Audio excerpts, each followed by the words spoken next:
Now, let's look at the global COVID-19 situation. First, more than 3 million people have been tested positive with the virus, with almost 1 million recoveries. 212,580 deaths have been recorded. We look at the UK. Britain has recorded its highest weekly death toll since records began, and there are no signs that the country will be reviewing lockdown restrictions up until the 7th of May. More than 21,000 people have died in the UK. In France, the death toll has passed 23,000, the world's fourth highest total behind the United States, Italy and Spain. But France says its lockdown has saved 62,000 lives, and today presented plans to relax restrictions from May the 11th on condition that the number of the new cases drops below 3,000 per day. Schools will then reopen in some urban transport as well. In New Zealand, which has reported 19 deaths, it's emerged from 5 weeks of strict lockdown, and 75% of the country's economy is now operating. New Zealanders are now able to hold small funerals and buy takeaways. To Africa, in Uganda, a population of 43 million people there. It's confirmed 79 cases of the virus, and it plans to test 20,000 people before its lockdown is due to end on May the 4th. So to discuss this situation in South Africa as the country edges towards the end of the so-called hard lockdown, with an expected spike in COVID-19 cases around the corner. Just 27 COVID-19 patients are on ventilator support in hospitals, seemingly in line with government projections. 353 COVID-19 patients have been hospitalised around the country, the majority of them in KwaZulu-Natal, 143. In addition to the 27 on ventilators, 287 patients are in isolation wards, 24 are in high care, 42 are in ICU, 6 are on oxygen. And we also talk about the inclement weather, heavy rains, flooding. That's raised concerns about the vulnerability of those infected. We're joined now to talk about it by Professor Shabir Madhi, who's a professor of vaccinology at the University of Witwatersrand. Professor Madhi, a very good evening to you. Thank you so much for joining us. Let's talk about those figures that I mentioned earlier on. The number of people hospitalized, over 300, some in ICU, some on ventilators. To your view, how bad are those figures, especially in comparison to those countries that are hard hit by coronavirus at the stage, exact stage where we are from our infection rate? So good evening to you, Sapisa. So Sapisa, I think the reality is that we're still at a very relatively at the early stage of our epidemic. Unlike in Italy, Spain, the United Kingdom, United States, who are very much almost at a peak of the epidemic, and in some instances is sort of coming down in terms of the number of cases. In South Africa, unfortunately, we're still at a very early stage. The lockdown itself certainly has sort of led to a delay in terms of the increase that we expect from COVID-19 when it comes to hospitalizations. So the numbers that you mentioned are of concern, but the reality, unfortunately, is that it's still at an early stage, and we probably should expect many more cases arising over the course of the next 2 to 3 months. And I spoke about the inclement weather. We're starting to see winter seep in. It's pretty clear that we are going into that period, and we've also seen rains, heavy rains in some places. How concerned should we be, especially about the quickness of the virus spreading? Right, so there is some suggestion that respiratory viruses in general, including influenza virus, tend to sort of transmit much more efficiently and infect people much more easily during the cold seasons of the year. And this is a concern with the SARS coronavirus too, which causes COVID, obviously. And certainly that has been experienced in many of the Northern Hemisphere countries, where there's been a convergence of the outbreak of COVID-19 that's happened concurrently with the peak in terms of the influenza seasons. So the reality in South Africa is that as we head into the winter season, this is usually our influenza season as well. So we're probably going to see some convergence. of the influenza and COVID-19, which means that it's going to put extra stress in terms of our healthcare systems. And I understand that scientists are looking at the spread of the common flu and cold to see what to learn around the coronavirus here in South Africa as we enter the cold, but in other places as they move towards warm weather. Yeah, so the experience with flu, as an example, is that it's very sensitive to climatic conditions. And there's one strain of influenza, as an example, that comes from the east, from China.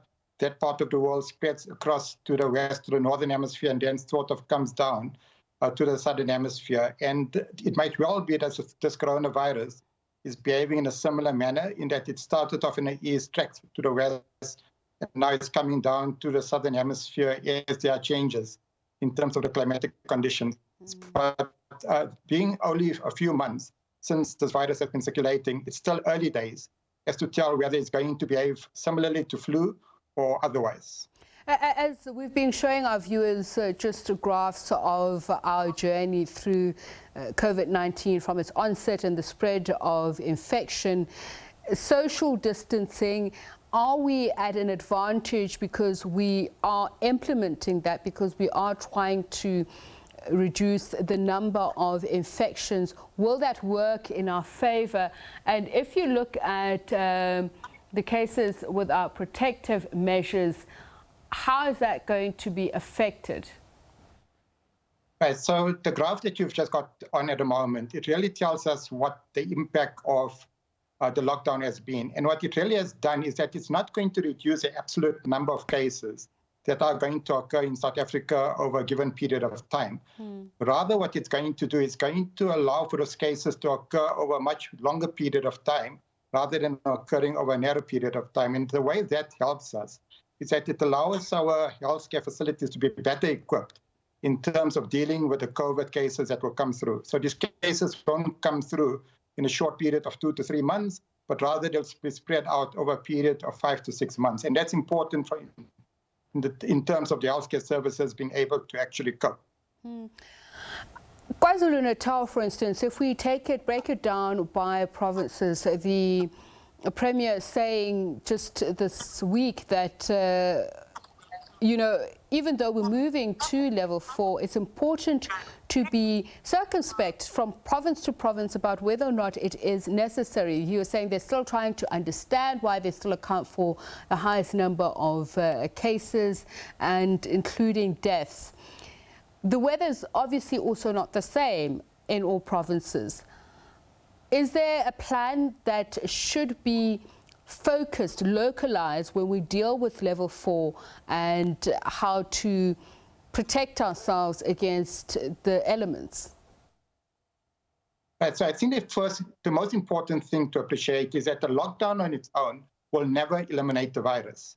And unfortunately, in the South African context, this virus has already seeded in the country and is going to continue circulating irrespective of whether there's a lockdown or not. And obviously, the reality of a lockdown, it is affecting the livelihoods of people. So we need to balance what we're trying to achieve from a lockdown compared to what the negative effects of a lockdown could be. So that's the first thing.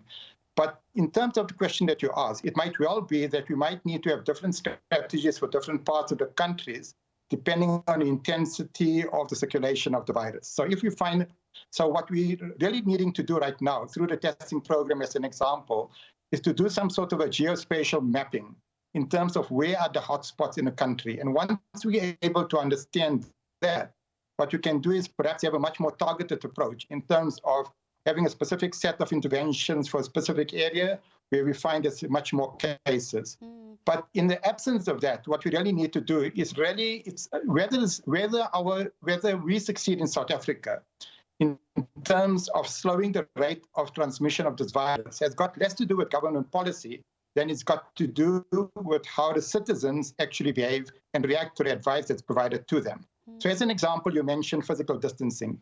That is one of the interventions that could assist in terms of reducing infection. But other important things, as an example, is the hand hygiene, and then the wearing of non-surgical masks in the community when going out of your house. And the reason why that's important is not so much to protect one from getting infected, but rather to prevent one from transmitting the virus to other people in the vicinity, irrespective of whether that individual has got symptoms or not, that individual can still be infected with the virus. So it's those measures that we need to sort of pay attention to as a public, and that is what is going to protect the public more so than any sort of government policy. It's really the citizens of the country. And this has been the case in New Zealand, which you mentioned.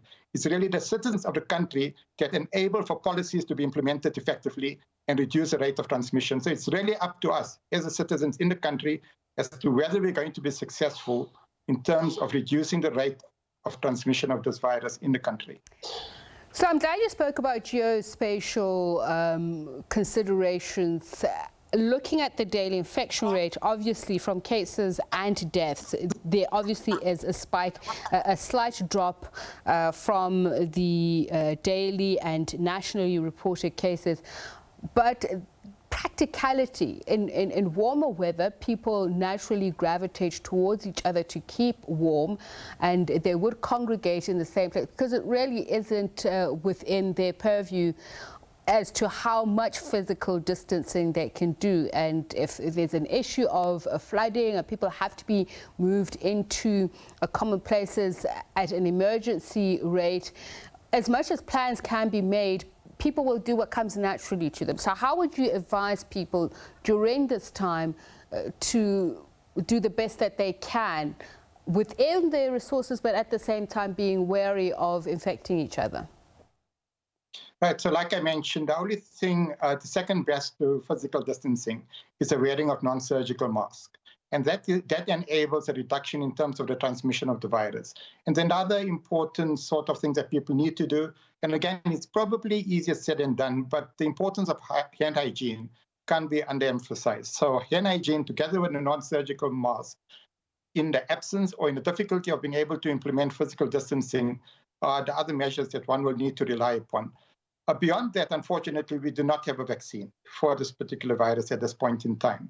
So the reality is that we're really stuck with those basic tools with which to try to limit the spread of infection and the speed at which this virus actually disseminates in communities, including the type of settings that you are describing.